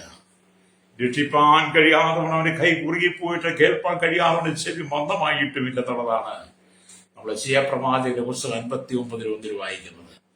അതെ, നിന്നെ രക്ഷിപ്പാനും നിന്നെ സഹായിപ്പാനും നിന്നെ അനുഗ്രഹിപ്പാനും നിന്റെ വേദനകളും ദുഃഖങ്ങളും സങ്കടങ്ങളും മാറ്റുവാൻ നിന്റെ പാപശാപ രോഗങ്ങളെല്ലാം മാറ്റി നിന്നെ അനുഗ്രഹത്തിന്റെ നടുവിലേക്ക് സമൃദ്ധിയുടെ വഴിയിലേക്ക് കൊണ്ടുവരുവാൻ ഇന്ന് പകൽ പരിശുദ്ധാത്മാവ് നിന്നെ പണിതെടുക്കുക. ദൈവം ചിലരോടൊക്കെ പറയുന്ന ദൂത്, ചില കുടുംബങ്ങളോട് ചില വ്യക്തികളോട് പറയുന്ന ദൂത്, ആലോചന എന്നൊക്കെ പറയുന്നത്, ഇന്ന് പകൽ ദൈവം നിന്നെ അനുഗ്രഹിക്കാൻ പോകുന്നു. ഇന്ന് വരെ നീ കാണാത്ത ചില നന്മകളെ ദൈവം നിന്റെ കരങ്ങളിൽ എത്തിക്കാൻ പോവുകയാണ്. നിന്റെ ഭവനത്തിന്റെ സ്ഥിതിഗതികളെല്ലാം ഒന്ന് മാറാൻ പോവുകയാണ്. നിന്റെ ജോലിയിൽ ഒരു മാറ്റം ദൈവം തരാൻ ആഗ്രഹിക്കുക. നിന്റെ ബിസിനസ്സിനകത്തൊരു മാറ്റം തരാൻ, നിന്റെ കൃഷികൾക്കകത്തെല്ലാം ഒരു പുതിയ അനുഭവത്തെ ദൈവം തരാൻ ആഗ്രഹിക്കുക. നിന്റെ തലമുറയുടെ ഭാവിയെ ദൈവം അല്ലെങ്കിൽ ഉന്നതങ്ങളിലേക്ക് കൊണ്ടുവരാൻ പോവുകയാണ്. നിങ്ങൾ കടന്നു പോകുന്ന മേഖലയിലെല്ലാം ഒരു ആത്മീയ അഭിവൃദ്ധിയിലേക്ക് ദൈവം നിന്നെ നടത്തുവാൻ ആഗ്രഹിക്കുക. സ്തോത്രം. അതെ, നിങ്ങൾ ചിലരെയൊക്കെ ദൈവം എന്ന് പകൽ അനുഗ്രഹിക്കും. ഒരു കാര്യം മാത്രം നിങ്ങൾ ചെയ്യണം. അബ്രഹാം ദൈവത്തെ അനുസരിച്ച് തന്റെ ഉള്ളിൽ ഒരു പുതിയ സ്വഭാവത്തെ സൃഷ്ടിച്ചെടുത്തതുപോലെ, അബ്രഹാം ദൈവത്തിൽ വിശ്വസിച്ച് ദൈവത്തിന് സമർപ്പിച്ചു കൊടുത്തതുപോലെ നീ കർത്താവിന് വേണ്ടി ഒന്ന് സമർപ്പിച്ചു കൊടുത്താൽ മതി. പ്രൈസ്. അപ്പൊ ദേശത്തെ ചാർച്ചക്കാരെയും പിതൃഭവനത്തെ വിടണം. ആ പഴയ മാമൂലിനെയൊക്കെ അങ്ങ് വിടണം. ഹല്ലേലൂയ. ചിലരൊക്കെ എന്തെല്ലാം ചെയ്താലും പഴയത് വിടത്തില്ല. പഴയത് വിടാതെ അതിങ്ങനെ പിടിച്ചു വെച്ചോണ്ടിരിക്കും. ഹല്ലേലൂയ. സ്തോത്രം. ചിലതിനെ വിട്ട് കളഞ്ഞെങ്കിൽ മാത്രമേ, ചിലതിനെ ഉപേക്ഷിച്ചെങ്കിൽ മാത്രമേ പുതിയത് പ്രാപിക്കാൻ കഴിയുള്ളൂ. അതുകൊണ്ട് യേശു പറഞ്ഞ, ഒരുവൻ എന്നെ അനുഗമിക്കാൻ ഇച്ഛിച്ചാൽ തന്റെ ക്രൂശ് എടുത്തുകൊണ്ട് എന്നെ അനുഗമിക്കട്ടെ എന്ന് സുവിശേഷം നമ്മൾ വായിക്കുന്നത്. യേശു പറഞ്ഞതാണ്. അന്ന് അബ്രഹാമിന്റെ കാലഘട്ടത്തിൽ ഈ വചനം പറഞ്ഞില്ലെങ്കിൽ, യേശു പറഞ്ഞില്ലെങ്കിൽ, ഒരുപക്ഷെ അബ്രഹാമിനോട് ദൈവം ദർശനത്തോടെ സംസാരിച്ചു കാണാം. അബ്രഹാമേ, നീ എന്നെ അനുഗമിക്കാൻ തയ്യാറായാൽ നിനക്കുള്ളതെല്ലാം ത്യജിച്ചിട്ട് നീ എല്ലാം വിട്ടിട്ട് എന്നെ പിന്തുടരണം. പുതിയ നിയമസഭയിലേക്ക് വന്നപ്പോഴാണ് വചനം പൂർത്തീകരിച്ച് പറഞ്ഞു, ഒരുവൻ എന്നെ അനുഗമിക്കാൻ ഇച്ഛിച്ചാൽ അവൻ സകലവും ത്യജിച്ചിട്ട് ക്രൂശെടുത്ത് എന്നെ അനുഗമിക്കണം. നീ ഒരു നല്ല ശിഷ്യനായി ദൈവത്തിന് വേണ്ടി നിൽക്കണമെന്ന് യേശു ആഗ്രഹിക്കുന്നത്. ഹല്ലേലൂയ. ദേശത്ത് നീ അധപ്പതിച്ചു കിടക്കുമ്പോൾ, ദേശത്ത് നീ കഷ്ടത അനുഭവിക്കുമ്പോൾ, നിന്റെ കുടുംബം കണ്ണുനീരിലൂടെ കടന്നു പോകും, പലരും നിന്റെ കുടുംബത്തെ നോക്കി പരിഹസിക്കുമ്പോൾ, ഹല്ലേലൂയ, അതിന്റെ നടുവിൽ ദൈവം നിന്റെ കുടുംബത്തെ ഒന്ന് പണിതെടുത്ത, ഹല്ലേലൂയ, നിന്റെ കുടുംബത്തിന്റെ അടിസ്ഥാനം കർത്താവായ യേശു ക്രിസ്തുവായി നിന്നുകൊണ്ട് പാറമേൽ അടിസ്ഥാനം ഇട്ടതുപോലെ നിന്റെ കുടുംബത്തെ ദൈവം പണിതെടുക്കാൻ ആഗ്രഹിക്കുക. കാറ്റ് വന്നാലും മഴ വന്നാലും കോളുകൾ വന്നാലും കൊടുങ്കാറ്റ് വന്നാലും പേമ്പരി വന്നാലും വൻമഴ ചൊരിഞ്ഞാലും നിന്റെ ഭവനം തകരാത്ത വിധത്തിൽ, ഹല്ലേലൂയ, പാറമേലടിസ്ഥാനമിട്ട്, ക്രിസ്തുവിന്റെ പാറമേലടിസ്ഥാനമിട്ട് നിന്റെ കുടുംബത്തെ ഉയർത്തി പണിയുവാൻ, നിന്റെ കുടുംബത്തെ അവന്റെ അരക്കിട്ട് ഉറപ്പിക്കുന്നവരെ ഉറപ്പിച്ചു നിർത്തുവാൻ യേശു ആഗ്രഹിക്കുക. ഹല്ലേലൂയ. അത് നിന്നെ ദൈവം അനുഗ്രഹിക്കും. നിന്നെ ദൈവം അനുഗ്രഹിക്കും. ആമേൻ. നിശ്ചയമായിട്ടും ദൈവം നിന്നെ അനുഗ്രഹിക്കും. പ്രൈസ്. നിന്റെ അല്ലലുകളെല്ലാം മാറും, നിന്റെ സങ്കടങ്ങളെല്ലാം മാറും, നിന്റെ കണ്ണുനീരെല്ലാം മാറും. ഹല്ലേലൂയ. നീ ഭാരപ്പെടുന്ന വിഷയത്തിനകത്ത് ദൈവം അത്ഭുതം ചെയ്യും. നിന്റെ കടക്കണികളെല്ലാം മാറ്റിത്തരാൻ ദൈവം വിശ്വസ്തനാണ്. നിന്റെ സകല കടങ്ങളും കടബാധ്യതകളും മാറ്റി, നിന്റെ സകല രോഗങ്ങളും ഭാരങ്ങളും മാറ്റി, നിന്റെ സകല ശാപങ്ങളും ബന്ധനങ്ങളും അഴിച്ച്, പ്രൈസ് ലോർഡ്, ദൈവം നിന്നെ സ്വതന്ത്രനാക്കാൻ ആഗ്രഹിക്കുക. Praise Lord. ഇപ്പോൾ ക്രിസ്തുയേശുവിനോടൊപ്പം ശിക്ഷാബുദ്ധിയും ഇല്ല എന്നാണ് ദൈവവചനം പറയുന്നത്. സ്തോത്രം. റോമലേഖനം 8 വായിച്ചത് കാണാൻ കഴിയും. ഹല്ലേലൂയ. സത്യം നിങ്ങളെ സ്വതന്ത്രമാക്കും. Praise Lord. സത്യം നിങ്ങളെ സ്വതന്ത്രമാക്കി നിങ്ങൾ സ്വതന്ത്രരാകുകയും ചെയ്യുന്ന യോഹന്നാന്റെ സുവിശേഷത്തിൽ വായിക്കുന്നുണ്ട്. അത് സത്യമായവൻ, സത്യദൈവം, ഹല്ലേലൂയ, കർത്താവായ യേശുക്രിസ്തുവിന്റെ യേശുക്രിസ്തുവിന്റെ ഹൃദയം കൊടുക്കുമ്പോൾ, യേശുക്രിസ്തുവിന്റെ ഹൃദയത്തിന് സമർപ്പിച്ചു കൊടുക്കുമ്പോൾ, യേശു ആകുന്ന സത്യം നിന്നെ സ്വതന്ത്രമാകും. യേശു തന്നെ പറഞ്ഞു, ഞാൻ തന്നെ വഴിയും സത്യവും ജീവനുമാകുന്നു. അപ്പൊ നമ്മുടെ കർത്താവ് സത്യമാണ്. ആ സത്യമായ യേശു നിന്നെ പാപത്തിൽ നിന്നും, ശാപത്തിൽ നിന്നും, ബന്ധനത്തിൽ നിന്നും, കഷ്ടതയിൽ നിന്നും, രോഗത്തിൽ നിന്നും, ദാരിദ്ര്യത്തിൽ നിന്നും, നിന്നെ എല്ലാ താഴ്ചയും ദൈവം നിന്നെ സ്വതന്ത്രമാക്കി എടുത്ത് നിന്നെ ഉയർത്തും. പ്രൈസ്. അത് നിന്നെ ദൈവം അനുഗ്രഹിപ്പാൻ ആഗ്രഹിക്കുക. അല്ലേ? അബ്രഹാമിന്റെ പേര് മാറ്റിയതുപോലെ, അബ്രഹാം എന്നുള്ള പേര് മാറ്റി അബ്രഹാമിന് അബ്രഹാം എന്ന് പേരിട്ടതുപോലെ ദേശത്ത് നിങ്ങളുടെ പേര് തന്നെ ഉയർത്തപ്പെടാൻ പോവുകയാണ്. അമല്ലിയ, നിങ്ങളുടെ പേര് തന്നെ നിങ്ങളുടെ ദേശത്ത് ഉയർത്തപ്പെടാൻ പോവുകയാണ്. ആ കാലഘട്ടത്തിലുള്ള ജനം ചോദിച്ചു, ഈ അബ്രഹാമിന് എന്ത് പറ്റി? ഇവൻ എങ്ങനെ ഇത്രമാത്രം ഉയർച്ച വന്നു? ഇവന് എത്രമാത്രം നന്മ വന്നു? ഇവർ ഇത്രമാത്രം അല്ലെങ്കിൽ പുഷ്ടിയോടെ ജീവിക്കുന്നത് ഒരുപക്ഷേ അബ്രഹാമിനെ നോക്കി ജനം പറഞ്ഞു കാണും എന്ന് പറഞ്ഞതുപോലെ, എന്നെ കേൾക്കുന്ന മാതാവേ, പിതാവ്, എന്നെ കേൾക്കുന്ന ശ്രോതാവേ, നിന്നെ നോക്കിയിട്ട് ജനം ചോദിക്കാൻ പോവുക, ജനത്തെ കുറിച്ച് ജനം പറയാൻ പോവുക, ഇതെങ്ങനെ സംഭവിച്ചു എന്ന്. രക്തം ചെയ്യും. അവരടിമുടി മാറ്റം ദൈവം നിനക്ക് തരാൻ പോവുകയാണ്. രക്തം ചെയ്യും. അനുഗ്രഹത്തിന്റെ കലവറ ദൈവം നിനക്ക് വേണ്ടി തുറക്കാൻ പോവുകയാണ്. അനുഗ്രഹത്തിന്റെ കലവറ തുറക്കാൻ പോവുകയാണ്. അല്ലേ? അനുഗ്രഹത്തിന്റെ കലവറ തുറന്നു കഴിഞ്ഞാൽ പിന്നെ സമൃദ്ധിയുടെ അനുഭവം. അല്ലേലിയ. അത് ദൈവം നിനക്ക് വേണ്ടി തുറന്നാൽ, ഒരു വാതിൽ തുറന്നാൽ അത് അടയ്ക്കുവാൻ ആർക്കും കഴിയില്ല കേട്ടോ. രക്തം ചെയ്യും. ലോകം നിന്റെ മുമ്പിൽ പല വാതിലുകളും കൊട്ടിയടച്ചേക്കാം. ലോകം നിന്റെ മുമ്പിൽ പലതും അടച്ചു വെച്ചേക്കാം. നിന്നെ കണ്ടാൽ പോലും ശ്രദ്ധിക്കാതെ പോയേക്കാം. പക്ഷെ എന്റെ കർത്താവ് നിന്റെ മുമ്പിൽ ചില പുതിയ വാതിലുകൾ തുറക്കാൻ പോവുകയാണ്. അനുഗ്രഹത്തിന്റെ വാതിൽ തുറക്കാൻ പോവുകയാണ്. രക്തം ചെയ്യും. ഇവിടെ നാം ദൈവത്തിന്റെ വചനം വായിക്കുകയാണ്. അബ്രഹാം ഒരു വലിയ വിശ്വാസം ഉണ്ടായിരുന്നു. അബ്രഹാമിന് ഒരു വലിയ വിശ്വാസം ഉണ്ടായിരുന്നു. തന്നെ വിളിച്ച ദൈവം തന്നെ അന്ത്യം വരെ നടത്തുമെന്നുള്ള വിശ്വാസം അബ്രഹാമിനുണ്ടായിരുന്നു. തന്നെ വിളിച്ച ദൈവം അന്ത്യത്തോളം നടത്തുമെന്നുള്ള വലിയ വിശ്വാസത്തിന്റെ ഉടമയായിരുന്നു അബ്രഹാം എന്ന് പറയുന്ന വ്യക്തി. അല്ലേ? അതുകൊണ്ട് നമ്മൾ എബ്രായ ലേഖനം 11-ാം അധ്യായം അതിന്റെ 8-ാമത്തെ വാക്യത്തിലേക്ക് വരുമ്പോൾ കാണുന്നുണ്ട്, അല്ലെങ്കിൽ വിശ്വാസത്താൽ അബ്രഹാം തനിക്ക് അവകാശമായി കിട്ടുവാനിരിക്കുന്ന ദേശത്തേക്ക് യാത്രയാവാൻ വിളിക്കപ്പെട്ടപ്പോൾ അനുസരിച്ച്, കണ്ടോ, ദൈവവിളി കേട്ട് കഴിഞ്ഞപ്പോൾ അനുസരിച്ച് എവിടേക്ക് പോകുന്നു എന്നറിയാതെ പുറപ്പെട്ടു. എവിടേക്ക് പോകുന്നു എന്നറിയാതെ പുറപ്പെട്ടു. കാരണം വിളിച്ചതാരാ? ദൈവമാണ്. പിന്നെ വഴി ചോദിക്കേണ്ട കാര്യമില്ലല്ലോ. എന്റെ വിളിച്ചത് ദൈവമാണ്. പിന്നെ വഴി ചോദിച്ച് നിങ്ങൾ പോകേണ്ട കാര്യമില്ല. വിളിച്ച ദൈവം പറഞ്ഞ വഴിക്കനുസരിച്ച് അങ്ങ് നീങ്ങിയാ മതി. വഴിയിൽ നിന്നെ കാക്കേണ്ടതിന് അവൻ തന്റെ ദൂതന്മാരോട് കൽപ്പിക്കും. അബ്രഹാമിന് കാര്യം വ്യക്തമാ. വിളിച്ചത് ദൈവമാ. വഴി ചോദിച്ച് പിന്നെ അതിലെ ഇതിലെ അലഞ്ഞു തിരിഞ്ഞ് നടന്ന് സമയം കളയണ്ട. എന്നെ വിളിച്ച ദൈവം ഞാൻ പോകുന്ന വഴിയിൽ എന്നെ വഴിയിൽ കാക്കുവാൻ, സൂക്ഷിക്കുവാൻ, വഴി കാണിക്കാൻ വേണ്ടി തന്റെ ദൂതന്മാരോട് കൽപ്പിച്ചിട്ടുണ്ടെന്നുള്ള അബ്രഹാമിന്റെ വിശ്വാസമാണ് തന്നെ നടത്തിയത്. ഹല്ലേലൂയ. നിന്നെ കേൾക്കുന്ന മാതാവേ, പിതാവേ, നിന്നെ വിളിച്ച ദൈവം നിനക്ക് വഴികാട്ടിയ കേട്ടോ. ഹല്ലേലൂയ. നിന്നെ വിളിച്ച ദൈവം നിനക്ക് വഴി കാണിച്ചുകൊണ്ട്, അവൻ നിനക്ക് മുന്നമേ നടന്നുകൊണ്ട് അവൻ നിന്നെ നടത്തും.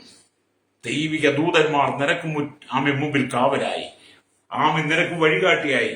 അവര് നിന്റെ ഇടവും വലവും മുമ്പും ബിംബും ഉണ്ടായിരിക്കും. സ്തോത്രം. അല്ലേ? അതുകൊണ്ട് നിങ്ങൾ പാത്രയിൽ പോകരുത്. അപ്പൊ അബ്രഹാമിന്റെ വിശ്വാസം അത്രമാത്രമായിരുന്നു. അതുകൊണ്ട് എന്നെ കേൾക്കുന്നവരെ, നിങ്ങളും വിശ്വാസത്താൽ വിളിച്ച ദൈവം വിശ്വസ്തനാണെന്നുള്ള പ്രത്യാശയോടെ ആ സ്വർഗീയ പാതയിലൂടെ ആ സ്വർഗരാജ്യത്തിലെത്തുവാനുള്ള വെമ്പൽ ആഗ്രഹം ഉണ്ടായിരിക്കണം. അതുകൊണ്ടാണ് 1 തെസ്സലോനിക്ക ലേഖനം 5-ാം അധ്യായം വായിക്കുമ്പോൾ കാണുന്നുണ്ട്, നിങ്ങളെ വിളിക്കുന്നവൻ വിശ്വസ്തൻ, അവനത് നിവർത്തിക്കും. പ്രൈസലോ. ഹല്ലേലൂയ. ആ കാലഘട്ടത്തിൽ അബ്രഹാമിന്റെ കൂടെ ഉണ്ടായിരുന്നവർ ചോദിച്ചു കാണും, അബ്രഹാമേ, നീ എങ്ങനെ മുന്നോട്ട് പോകും? നീ എങ്ങനെ മുന്നോട്ട് പോയി ജീവിക്കും? ഉൽപ്പത്തി പുസ്തകം 12-ാം അധ്യായം 10-ാം വാക്യം വരുമ്പോൾ ദേശത്തിന് വലിയ ക്ഷാമം ഉണ്ടായിരുന്നു. ക്ഷാമം വരികയും എല്ലാവരും ചോദിച്ചു, അബ്രഹാമേ എന്ത് ചെയ്യും? എങ്ങനെ മുന്നോട്ട് പോകും? എങ്ങനെ ജീവിക്കും? എങ്ങനെ ഈ ആടുമാട് കന്നുകാലികൾക്കെല്ലാം ഭക്ഷണം കൊടുക്കും? എങ്ങനെ നിന്റെ കൂടെ ജനത്തിന് ഭക്ഷണം കൊടുക്കും? എന്നൊക്കെ അബ്രഹാമിനോട് ഒരുപക്ഷെ ജനം ചോദിച്ചു കാണും. ഇന്നൊക്കെ നമ്മളോട് ജനം ചോദിക്കുക, നിങ്ങൾ എങ്ങനെ ജീവിക്കും? നിങ്ങൾക്ക് എങ്ങനെ സംരക്ഷണം? നിങ്ങൾക്ക് ആരാ പൈസ തരുന്നത്? നിങ്ങൾക്ക് അമേരിക്കയിൽ പണം വരുമോ? നിങ്ങൾക്ക് അങ്ങനെ പണം കിട്ടുമോ? നിങ്ങൾക്ക് ജോലിയൊന്നും ചെയ്യാതിരിക്കില്ല എന്നൊക്കെ നമ്മളോട് ഇത് ചോദിക്കുന്നത് പോലെ പലരും നിങ്ങളോട് ഇങ്ങനെ കോമാളി വേഷങ്ങളൊക്കെ ചോദിച്ചു കാണും. അബ്രഹാമിനോട് കോമാളി വേഷത്തിൽ ചോദിച്ചു കാണും. നമ്മളോട് ഇങ്ങനെയുള്ള കോമാളി വേഷങ്ങളൊക്കെ പലരും കെട്ടിവരും കേട്ടോ. സാത്താൻ അയക്കുന്നതാണ്, പിശാചാണ് അയക്കുന്നത്. നീ എങ്ങനെ ജീവിക്കുക, എങ്ങനെ പോകുക, എങ്ങനെയാണ് നിങ്ങളുടെ മക്കളെ പഠിപ്പിക്കുക, എങ്ങനെയാണ് ജീവിതം കഴിക്കുക, എങ്ങനെയാണ് അരി മേടിക്കുന്നത്, വസ്ത്രം മേടിക്കുന്നത് എന്നൊക്കെ പിശാച് പല തന്ത്രങ്ങൾ ഉപയോഗിച്ച് പലരെയും നമ്മൾ ഇരിക്കപ്പെടും. പക്ഷെ അബ്രഹാമിനോടും അങ്ങനെ ചോദിച്ചു കാണാം. അപ്പൊ അബ്രഹാം പറഞ്ഞു, എന്നെ വിളിക്കുന്നവൻ വിശ്വസ്തൻ, അവനതെന്ന് വർത്തിക്കുമെന്ന്. അബ്രഹാം അന്നേരം പറഞ്ഞു കാണും, മറുപടി പറഞ്ഞു, എന്നെ വിളിക്കുന്നവൻ വിശ്വസ്തൻ എന്ന് വർത്തിക്കും. അതുകൊണ്ട് പുതിയ നിയമ സഭയോട് തെസ്സലോനിക്കയ്ക്ക് ലേഖനം എഴുതുമ്പോൾ യേശു തെസ്സലോനിക്ക സഭയോടും എന്നോടും നിങ്ങളോടും പറയുന്നത്, നിങ്ങളെ വിളിക്കുന്നവൻ വിശ്വസ്തൻ, അവനത് നിവർത്തിക്കും. വ്യക്തിപരമായിട്ട് ഞാൻ പറയട്ടെ സഹോദര, വ്യക്തിപരമായിട്ട് പറയട്ടെ സഹോദരി, നിന്നെ വിളിച്ച ദൈവം വിശ്വസ്തന, അവനത് നിവർത്തിക്കും. എന്നെ കേൾക്കുന്ന മാതാവേ പിതാവേ, നിന്നെ വിളിച്ച ദൈവം വിശ്വസ്തനാണ്, അവനത് നിവർത്തിക്കും. നിന്റെ പ്രശ്നങ്ങൾക്ക് പരിഹാരം നൽകും. നിന്റെ പ്രശ്നങ്ങൾക്ക് അലറിയ പരിഹാരം തന്നെ അവൻ പരിഹാരം തരിക തന്നെ ചെയ്യും. നീ കണ്ടിട്ടില്ലാത്ത വഴിയിലൂടെ ദൈവം നിന്നെ നടത്താൻ പോകുന്നേ. പ്രൈസറോ, നിനക്ക് മുമ്പിൽ മുള്ളും പറക്കാനുകൾ കൊണ്ട് നിറയപ്പെട്ടതാ ഭൂമി. സ്തോത്രം. എന്നാൽ മുള്ളും പറക്കാനുകളും ഒന്നുമില്ലാത്ത നേരായ പാതയിലൂടെ, സത്യസന്ധമായ പാതയിലൂടെ അല്ലേറിയ ദൈവം നിന്നെ നടത്തുവാൻ ആഗ്രഹിക്കുക. അതുകൊണ്ടാണ് അബ്രഹാമിനോട് ദൈവം പറഞ്ഞത്, നീ എന്റെ മുമ്പാകെ നടന്ന് നിഷ്കളങ്കനായിരിക്കാൻ പറഞ്ഞത്. അല്ലേലിയ. അബ്രഹാമിനോട് പറഞ്ഞ, നീ എന്റെ മുമ്പാകെ നടന്ന് നിഷ്കളങ്കനായിരിക്കാൻ അബ്രഹാമെ എന്ന് ഉൽപ്പത്തി പുസ്തകം 17 വായിക്കുമ്പോൾ ഇന്ന് പകൽ പരിശുദ്ധന്മാവിന് നിങ്ങളോടും പറയാനുള്ള ദൂത്, എന്റെ മുമ്പാകെ നടന്ന് നിഷ്കളങ്കനായിരിക്കാം. അല്ലേലിയ. നിന്നെ വിളിച്ചവൻ ഞാൻ വിശ്വസ്തനാ, നിന്റെ സകല പ്രശ്നങ്ങളും ഞാൻ പരിഹരിച്ചു തരും, രക്തം ചെയ്യും. പ്രൈസറോ.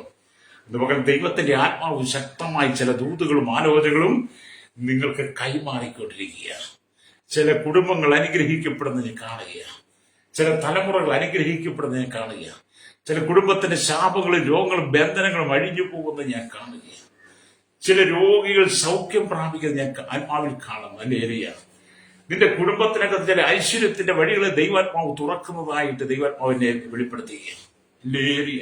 നിന്റെ കടബാധ്യതകൾ മാറുന്നത്, നാളുകളായി നീ ഒരു ജോലിക്ക് വേണ്ടി ഒരുങ്ങിയിട്ടും ജോലി കിട്ടാതെ ഭാരപ്പെടുന്നതിന്റെ ജീവിതത്തിൽ ദൈവം ചില പുതിയ ജോലികളെ ദൈവം നിനക്ക് തരുന്നത് പരിശുദ്ധാത്മാവിനെ ഹൃദയത്തിൽ ഓർപ്പിക്കുന്നു. ആത്മാവിൽ എന്നെ ഓർപ്പിക്കുക. അത് ഞാൻ നിങ്ങളോട് ശക്തമായിട്ട് പറയാം, ദൂതുകളാണ്. പ്രൈസലോ.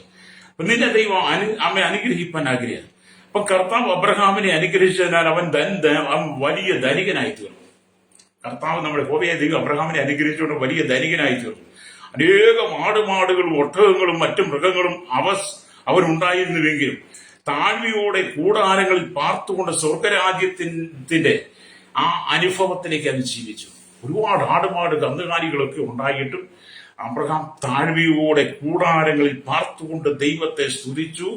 അല്ലേലിയ. വിശ്വാസത്താൽ അവൻ വാഗ്ദത്ത ദേശത്ത് ഒരു അന്യദേശത്ത് എന്ന പോലെ ചെന്ന് അല്ലേലിയ കൂടാരങ്ങളിൽ പാർത്തുകൊണ്ട് ദൈവശില്പിയായി നിർമ്മിച്ചതും അടിസ്ഥാനമുള്ളതുമായ നഗരത്തിനായി കാത്തിരുന്നു എന്ന് എബ്രായ ലേഖനം 11:9-10 വാക്യങ്ങൾ വായിക്കും. വിശ്വാസമാണ്. വിശ്വാസം വേണം കേട്ടോ. അല്ലേലിയ. രക്തം ചെയ്യാം. അപ്പൊ എന്നെ കേൾക്കുന്ന ഈ വിശ്വാസം നിങ്ങൾക്കുണ്ടോ?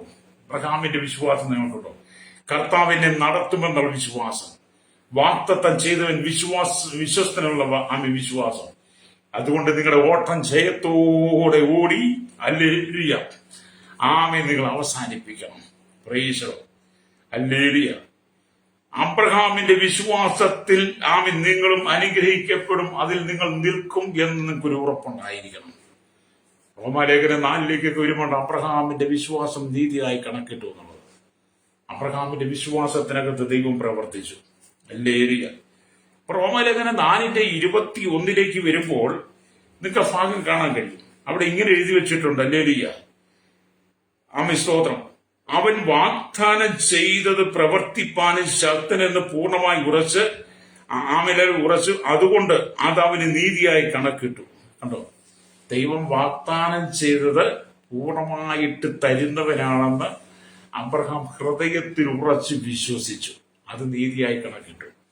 എന്നെ കേൾക്കുന്ന മാതാവേ, പിതാവേ, ഇന്ന് പകൽ ദൈവത്തിന്റെ ആത്മാവ് ശക്തമായിട്ട് നിങ്ങൾ പറയുന്ന ദൂത്, അബ്രഹാമിനെ പോലെ വിശ്വസ്തനായി നിന്റെ ഹൃദയത്തിനകത്ത് പുതിയ സമർപ്പണത്തോടെ നിന്റെ സ്വഭാവത്തിനൊരു മാറ്റം വരുത്തി നീ കർത്താവിനെ അനുഗമിക്കുന്നെങ്കിൽ നിന്റെ എല്ലാ പ്രതിസന്ധികളെയും മാറ്റി ഉന്നതമായ നിലയിലേക്ക് ദൈവം നിന്നെ കൊണ്ടുവരും. അല്ലേ, ചില കുടുംബങ്ങളൊക്കെ ശാപത്തിന് കീഴില്ല, ചില കുടുംബങ്ങൾക്ക് പാപത്തിന് കീഴില്ല, ചില കുടുംബങ്ങൾക്ക് രോഗബന്ധനത്തിലാ, അനേക വ്യക്തികൾ മദ്യത്തിനടിമയാ, മയക്കുമരുന്നടിമകളാ, ജഡികമായ ജീവിതത്തിനടിമകളാ, പരസംഗത്തിലും വിഗ്രഹാരാധനയിലും വ്യഭിചാരത്തിലും പലരും അടിമകളാ. അല്ലെ, ഉയരുവാൻ കഴിയാത്ത വിധത്തിൽ, നന്മ പ്രാപിക്കാൻ കഴിയാത്ത വിധത്തിൽ പിശാച് നിന്റെ കുടുംബത്തെയും തകർത്തുകൊണ്ടിരിക്കുക. ഇന്ന് പകൽ എന്നെ കേൾക്കുന്ന മാതാവേ, പിതാവേ, എന്നെ കേൾക്കുന്ന സഹോദര സഹോദരി, നിന്റെ സ്വഭാവത്തിൽ ഒരു മാറ്റം വരുത്തിക്കൊണ്ട് നിന്നെ വിളിച്ച ദൈവം വിശ്വസ്തനാണെന്ന് നീ ഉറച്ചു വിശ്വസിച്ച് ആ ദൈവകരങ്ങളിലേക്ക് നേൽപ്പിച്ചു കൊടുക്കുന്നെങ്കിൽ, യേശുവിന്റെ കരങ്ങളിലേക്ക് നേൽപ്പിച്ചു കൊടുക്കുന്നെങ്കിൽ നിന്റെ എല്ലാ അവസ്ഥയ്ക്കും ദൈവം മാറ്റം തരും. നിന്റെ കണ്ണുനീരകത്തുടയ്ക്കും. അല്ലേ, കഴിഞ്ഞ കാലങ്ങളിൽ നീ വിലപിച്ചതെല്ലാം ദൈവം കണ്ടിട്ടുണ്ട്. നീ ഒഴുക്കിയ കണ്ണുനീരെല്ലാം കണ്ടിട്ടുണ്ട്. അല്ലേ, നീ വേദനിച്ചതെല്ലാം കണ്ടിട്ടുണ്ട്. നീ ഏറ്റ പരിഹാസങ്ങളും നിന്ദകളെല്ലാം നമ്മുടെ കർത്താവ് കണ്ടിട്ടുണ്ട്. അതിലെല്ലാം മറുപടി തരാൻ പോവുകയാണ്. വ്യക്തം ചെയ്യും. ഏത് വിഷയത്തിന് മേലാണോ നീ ഭാരപ്പെടുന്നത്? സാമ്പത്തിക വിഷയമാണോ, കുടുംബജീവിതമാണോ, തലമുറയ്ക്ക് വേണ്ടിയിട്ടാണോ, വിവാഹത്തിന് വേണ്ടിയിട്ടാണോ, നിന്റെ മക്കളുടെ ഭാവിക്ക് വേണ്ടിയിട്ടാണോ, ഒരു നല്ല വീടിന് വേണ്ടിയിട്ടാണോ, തലചായിപ്പാൻ ഒരു തുണ്ട് ഭൂമിക്ക് വേണ്ടിയിട്ടാണോ, നിന്റെ രോഗത്തിന്റെ ആശ്വാസത്തിന് വേണ്ടിയിട്ടാണ്, ഏത് വിഷയത്തിന് വേണ്ടിയിട്ടാണ് നീ പ്രാർത്ഥിക്കുന്നത്? നീ കണ്ണീരോടെ ദൈവത്തിലായിരിക്കുന്നത്? ഏത് വിഷയത്തിന് നീ കണ്ണീരൊഴുക്കിയത്? അതിനെല്ലാം എന്റെ ദൈവം മറുപടി തരാൻ പോവുകയാണ്. അബ്രഹാമിനെ പോലെ നിന്റെ സ്വഭാവം ഒന്ന് പുതുക്കിയെടുക്കുന്നെങ്കിൽ, അല്ലേ നിന്റെ ദൈവത്തെ അനുസരിക്കുന്നെങ്കിൽ, ആ ദൈവ വിളിക്കുന്നതിനെ ഒന്ന് സമർപ്പിച്ചു കൊടുക്കുന്നെങ്കിൽ, ഇന്ന് പകൽ പരിശുദ്ധന്മാവ് നിന്റെ മുമ്പിൽ ചില വാതിലുകൾ തുറക്കും. അടഞ്ഞു കിടക്കുന്ന ചില വാതിലുകളിൽ തുറന്ന് നിന്നെ ദൈവം അനുഗ്രഹിക്കാൻ പോവുകയാണ്. എന്നോടൊപ്പം ചേർന്ന് ഇങ്ങനെ പറയാമോ? കർത്താവേ, അങ്ങ് ഞങ്ങൾക്ക് വേണ്ടി കാൽവരിൽ അവസാനത്തുള്ളി രക്തം പരത്തുന്ന, ഞങ്ങൾക്ക് വേണ്ടി യാഗമായി മാറി മരിച്ചടക്കപ്പെട്ട് ഉയർത്തെഴുതി സ്വർഗ്ഗാരോഹണം ചെയ്ത് പിതാവിന്റെ വലത്തുഭാഗത്ത് ഞങ്ങൾക്ക് വേണ്ടി മധ്യസ്ഥനായിരിക്കുന്നു. അങ്ങ് ഞങ്ങളെ കൈവിടുന്ന ദൈവമല്ല, ഞങ്ങളെ അനുഗ്രഹിക്കുന്ന ദൈവമാണ്. ഞങ്ങൾക്ക് നൽകിയ സകല വാഗ്ദാനങ്ങളും നിവർത്തിക്കുവാൻ അങ്ങ് ശക്തരാണ്. ഞാനത് വിശ്വസിക്കുന്നു. അങ്ങനെ മകനായിട്ട് മകളായി എന്നെ സ്വീകരിക്കണമേ. അങ്ങനെ പിതാവായി ഞങ്ങളുടെ ഉള്ളിലേക്ക് വരണമേ. എന്റെ കുടുംബത്തിന്റെ, എന്റെ തലമുറയുടെ, എന്റെ മക്കളെയും എന്റെ കുടുംബജീവിതത്തിന് അവസ്ഥയ്ക്ക് മാറ്റം നൽകണം. അപ്പൊ അങ്ങല്ലാതൊരു ദൈവമില്ല. ഞങ്ങളെ അനുഗ്രഹിപ്പാൻ അങ്ങല്ലാതൊരു ദൈവമില്ല. അങ്ങ് മാത്രമേ ഞങ്ങളെ അനുഗ്രഹിക്കാൻ കഴിയുള്ളൂ. ഞാനത് പൂർണ്ണമായി വിശ്വസിക്കുന്നത് പറഞ്ഞ് യേശുവിന്റെ കരങ്ങളിലേക്ക് ഏൽപ്പിച്ചു കൊടുത്ത് യേശു ക്രിസ്തുവിനെ സ്വന്തം രക്ഷിതാവും പിതാവുമായി സ്വീകരിച്ച് ദൈവകൽപ്പനയാണെന്ന് സ്നാനം സ്വീകരിച്ച് വിശുദ്ധ ജീവിത നയിപ്പാൻ നിന്നെ ഒന്ന് ഒരുക്കി കൊടുത്താൽ നിന്റെ സ്ഥിതികൾക്കെല്ലാം ദൈവം മാറ്റം തരും. കണ്ണുകൾ അടച്ചാട്ട്. പരിശുദ്ധ ഞങ്ങളുടെ നല്ല ദൈവം യേശുവിന്റെ പിതാവേ, അനുഗ്രഹിക്കപ്പെട്ട നല്ല സമയത്തിനായി സ്തോത്രം. ഈ വചനം കേട്ടുകൊണ്ട് ചെറിയവരെയും വലിയവരെയും ഞാൻ ഓർത്ത് പ്രാർത്ഥിക്കുന്നു. Village panchayat, municipality, corporation, taluk, block, ജില്ലാ ഭരണ മേധാവികൾ, സംസ്ഥാനങ്ങൾ, രാജ്യങ്ങൾ, രാഷ്ട്രങ്ങളെ രാജ്യം ഭരിക്കുന്ന രാജകുമാർ, പ്രധാനമന്ത്രി, പ്രസിഡന്റ്, ഗവർണർ, പട്ടാള മേധാവികൾ, ഗോത്രങ്ങളെ, ദ്വീപുകളെ, ആദിവാസികളെ, ട്രൈബൽ മേഖലയെ ഇരിക്കുന്ന ജനത്തിനായി എല്ലാ അധികാരങ്ങളിൽ ഇരിക്കുന്നവരെയും ഓർത്ത് പ്രാർത്ഥിക്കുകയാണ്. കരസേന, വ്യോമസേന, നാവികസേന, ആമി അതിർത്തികൾ കാക്കുന്ന BSF, CRPF, കർത്താവ് നിയമനിർമ്മാണ രംഗത്ത് നിൽക്കുന്ന ക്രമസമാധാന പാലകൾ, ദേശനാഴ്ച വിഭാഗങ്ങളെ, ഞങ്ങളുടെ പോലീസിലെ വിവിധ സെക്ഷൻ വകുപ്പുകളെ, ആമി വിവിധ പൊസിഷനിരിക്കുന്ന പ്രിയപ്പെട്ടവരെ, കർത്താവ് ജയിൽ മിനിസ്റ്ററുകളെ, കർത്താവ് ജയിൽ മിനിസ്റ്ററുകളെ, അതുപോലെ ഞങ്ങളുടെ ജുഡീഷ്യറിയുടെ എല്ലാ അനുഭവങ്ങളിൽ ഇരിക്കുന്നവരെയും, കരയിലും കടലും ആകാശമാർഗം വാഹനം ഓടി യാത്ര ചെയ്യുന്നവർ, വാഹന നിർമ്മാണം സെയിൽസ് ചെയ്യുന്നവരെ, കർത്താവ് തീരദേശവാസികളെ, കടലോര വാസികളെ ഓർത്ത് പ്രാർത്ഥിക്കുന്ന, സമുദ്രത്തിൽ ആഴങ്ങളിൽ ജോലി ചെയ്യുന്നവർ, മത്സ്യബന്ധനത്തിലായിരിക്കുന്നവരെ, കർത്താവ് ചെറുതും വലുതുമായ എല്ലാ കമ്പനികളും, കർത്താവ് ഫാക്ടറികളും, എല്ലാ ഖനികളിലും ചെറുതും വലുതുമായ എല്ലാ വ്യാപാര വ്യവസായ സ്ഥാപനങ്ങളും, വഴിയോടെ കച്ചവടങ്ങളെയും, കർത്താവ് കൺസ്ട്രക്ഷൻ, മെക്കാനിക്, മോട്ടോർ രംഗത്തും, അതുപോലെ കർത്താവ് യൂണിയൻ രംഗത്ത് പ്രവർത്തിക്കുന്നവർ, മെഡിസിൻ മേഖല, ആരോഗ്യ മേഖല, വിദ്യാഭ്യാസ മേഖല, എല്ലാ സഹകരണ മേഖലയും ഒക്കെ ആയിരിക്കുന്നവർക്കായി ബാങ്കിങ് മേഖല, കർത്താവ് സ്തോത്രം, എല്ലാ മേഖലയും ജനത്തെ, കർത്താവ് ഭരണപ്രതിപക്ഷ പാർട്ടികളിൽ, മത, സാമൂഹിക, സംസ്കാര സംഘടന രംഗത്തിൽ, ചരിത്ര, മാധ്യമ, മീഡിയ നിൽക്കുന്നവർ, മദ്യപാനത്തിലും മയക്കും ലഹരി പദാർത്ഥ അടിമപ്പെട്ട് കിടക്കുന്നവർ, ചെടിക്കുമായ ജീവിതത്തിൽ കിടക്കുന്നവർ, കർത്താവ് ജീവിതത്തിന്റെ പാപത്തിന് ശാപത്തിന് വീണ് കിടക്കുന്ന കുടുംബങ്ങൾ, അല്ലൊരു ജീവിതത്തിൽ വിധമായി മാരകമായ രോഗങ്ങൾക്ക് അടിമപ്പെട്ടവർ എല്ലാം വിടിവിക്കപ്പെടട്ടെ. കർത്താവിന്റെ മുഖത്തിന് ഈ ഒരു കരം വെളിപ്പെടണമേ. വിദേശ രാജ്യങ്ങളിൽ കർത്താവ് കിടന്ന് കഷ്ടം സഹിക്കും, മരണാന്റെ വേദന അനുഭവിക്കുന്നവർ, ശമ്പളം കിട്ടാതെ സാലറി കിട്ടാതെ ഭാരപ്പെടുന്നവർ, വിസ നഷ്ടപ്പെട്ട് വിസ പുതുക്കിട്ട് ഭാരപ്പെടുന്നവർ, നാട്ടിലേക്ക് കിടന്നു കഴിയാതെ സങ്കടപ്പെടുന്നവർ, അവിടെ ചേരവയിലായി കിടന്നവരെല്ലാം ഞാൻ വിടിവിക്കണമേ. വിവിധ ഭവനങ്ങളിൽ ജോലിക്ക് പോയി കഷ്ടം സഹിക്കുന്ന പീഡനിക്കേണ്ട സഹോദരങ്ങൾ സൗര്യമാർ വിടുതൽ കൊടുക്കണം. കഴിഞ്ഞ ദിവസം വേണ്ടി മരണപ്പെട്ട ആ കുടുംബങ്ങൾക്ക് വേണ്ടി അവരുടെ കുടുംബങ്ങൾക്ക് വേണ്ടി പ്രാർത്ഥിക്കുന്നു. ദുഃഖത്തിലായിരിക്കുന്ന കുടുംബങ്ങളെല്ലാം ദൈവം ആശ്വസിപ്പിക്കണമേ. കേരളത്തിനായി പ്രാർത്ഥിക്കുന്നു. 3,47,00,000 തലമുറ എണ്ണത്തിൽ പ്രാർത്ഥിക്കുകയും 4 ജില്ലകളെ ഞാൻ ഓർത്ത് പ്രാർത്ഥിക്കുന്നു. കേരളത്തിൽ ജോലി ചെയ്യുന്ന അന്യസ്ഥാന തൊഴിലാളികൾക്കായി പ്രാർത്ഥിക്കണം. അവർക്ക് ഒരു മാനസാന്തര കൃപയിൽ പശ്ചാത്തലവരെ വിടുവിക്കണമേ. ഹല്ലേലൂയ. ഇന്ത്യക്ക് വേണ്ടി പ്രാർത്ഥന 40 കർത്താവ് കൂടി ജനത്തിനായി 21 സംസ്ഥാന 7 കേന്ദ്രപ്രദേശം 6 ലക്ഷത്തിലെ ഗ്രാമങ്ങളെ, ലോകരാജ്യ 7 ഭൂഖണ്ഡങ്ങളെ കർത്താവേ സ്തോത്രം. കർത്താവേ സ്തോത്രം. ഇടയ്ക്ക് അമേരിക്ക, വടക്കേ America, Europe, Asia, Africa, Australia, Antarctica രാജ്യങ്ങൾക്കായി സകല ജനത്തിന്മേലെ ദൈവനീതി വെളിപ്പെടുത്താമേ. ദേശത്തും വിദേശക്കാര് വേദിയിലയക്കുന്ന ദൈവത്തിന്റെ ദാസിദാസന്മാർ, കുഞ്ഞുങ്ങൾ, തലമുറകൾ, ജാമ്യശൂഷന്മാരും ജയിലിൽ കഷ്ടം എല്ലാം വിടുവിക്കണമേ. കർത്താവ് ശൈശവത്തിലും ഭാര്യത്തിലും കൗമാരി യൗവനത്തിലും വാർത്തത്തിൽ അശമ യാചകോർമ്മ ജോർഡൻ തലമുറയിലായിരിക്കുന്നവർക്കായി പ്രാർത്ഥിക്കുന്ന തലമുറയെ ഓർത്ത് പ്രാർത്ഥിക്കുന്നത് എല്ലാവരും വിടുവിക്കണമേ. കർത്താവ് ജനം വിടുവിക്കപ്പെട്ട് മടങ്ങി വന്ന് നിത്യജീവനെ പ്രാപിച്ച് കർത്താവിന്റെ വരവിനായി ഒരുങ്ങുവാൻ സകല ജനത്തെ ഒരുക്കണമെന്ന് പ്രാർത്ഥിക്കുകയാണ്. യേശു ക്രിസ്തുവിന്റെ വലിയ നാമത്തിൽ തന്നെ. ആമേൻ, ആമേൻ.